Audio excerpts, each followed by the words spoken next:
Okay, boys and girls, so today's story is a sensitive subject, but I'd like to tell a story about my waiting tables days, my serving days. So one of the greatest things about waiting tables is that if you know how to do that, if you have that skill, it's something you can do at any point in your life, anywhere you live, and you can get a serving job and you can start making money, boom, pretty good money right out of the gates, cold hard cash. So it's a really good skill to have. Plus it helps you to learn to develop your interpersonal communication skills, to interact with different people of different backgrounds. So there's a lot to be said about waiting tables. Now, as most people know, there are times when servers get treated like absolute crap by people, right? Some people look down on them and treat them like they're slaves, and it's horrible. But for the most part, waiting tables in Texas for me has been positive, and I have a lot of great stories. This one's not a great story, but it definitely left an impact, and I'd like to share it with you. So I owned a gym in San Angelo called Fitness United. Some people know that. And there was somebody else in town who also was a gym owner who came to San Angelo much later than I did, or started their gym much later than I did. And we were always on pretty good terms, so I thought. Didn't hang out or anything, but when we saw each other, we were cordial to each other. Well, this person and their spouse, they have a child. And a child who has certain allergies and special needs, which is fair. Well, I was working at Cork&Pig Tavern. This was probably 2 or 3 years ago. And they came in and they sat in my section, and it was cool. We were cordial. We said hi to each other. And they went to order, and it was brunch. And when they ordered for their child, they said it's very important that the egg that we're getting for our kid isn't made with any dairy. So they have a very bad allergy to dairy. I mean, horrible. So please, no dairy. And so I said, okay, I'll definitely make a note of that. So they ordered their food. I went to the computer. I put it in the computer, and I put a note. No dairy for this egg. Lactose intolerant, dairy allergy. So the order comes out, I take it to the table, I set it down, and I put this one individual egg. I almost set it down on the table, but didn't. As I was setting it down, this person asked me again, that for sure doesn't have any dairy, right? It wasn't made with any dairy products. And I said, I'm almost certain, sir, I made sure to put a note. I said, you know what, but let me go double check just in case, because if it's that serious of an issue.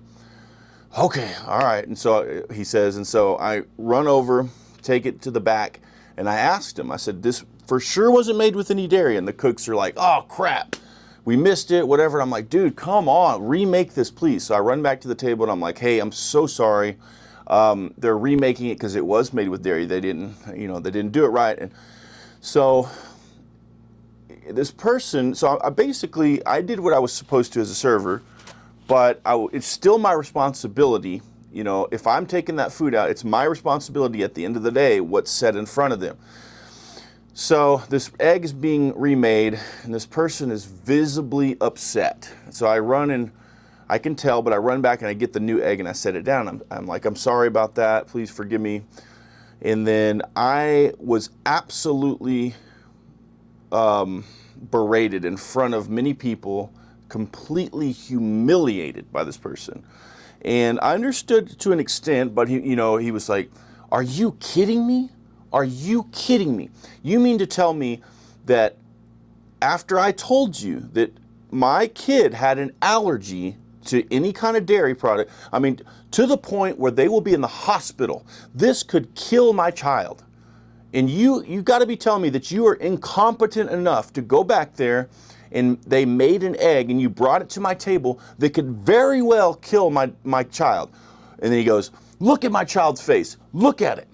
You see that face? And I was like, yes, sir.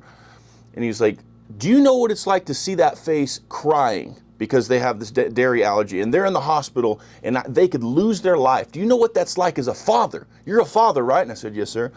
And I said, I am extremely sorry. I said, in fact, I said, I put the note in, and they're like, oh, okay, well then, and the wife was like, well, is this a cook problem or is this a server problem? Mistake. And I said, technically I had put in the order, no dairy, dairy allergy, but I took full responsibility. I've always tried to do that. I said, at the end of the day, it's my responsibility. I'm the server. I bring the food to the table. I'm responsible for what is set on that table.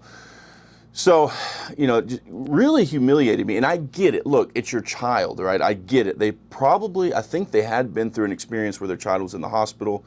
So I understand that. But it was just to the point where it was a little unnecessary, in my opinion. So to the point where, I handled the situation. The other egg was never even set down. Nothing was eaten from it. But then they went a step further and they went and told my manager, which is a good friend of mine, Ben Nyland.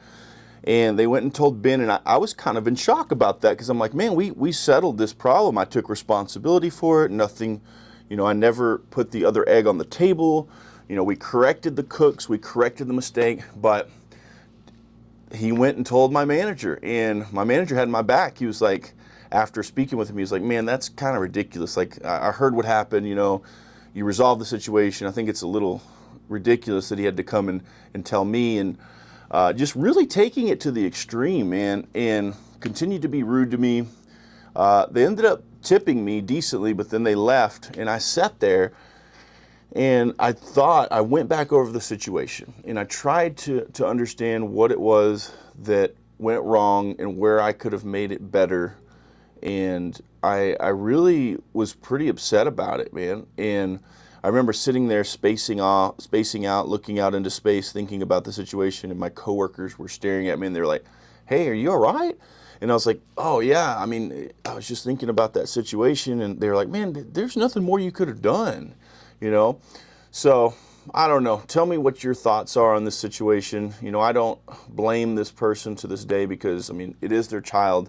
But what more could I have done, Anyway, let me know what you think. Hey, by the way, if you have been a server in the restaurant industry, please don't hesitate to share some of your crazy stories. We'll see you later. Take care.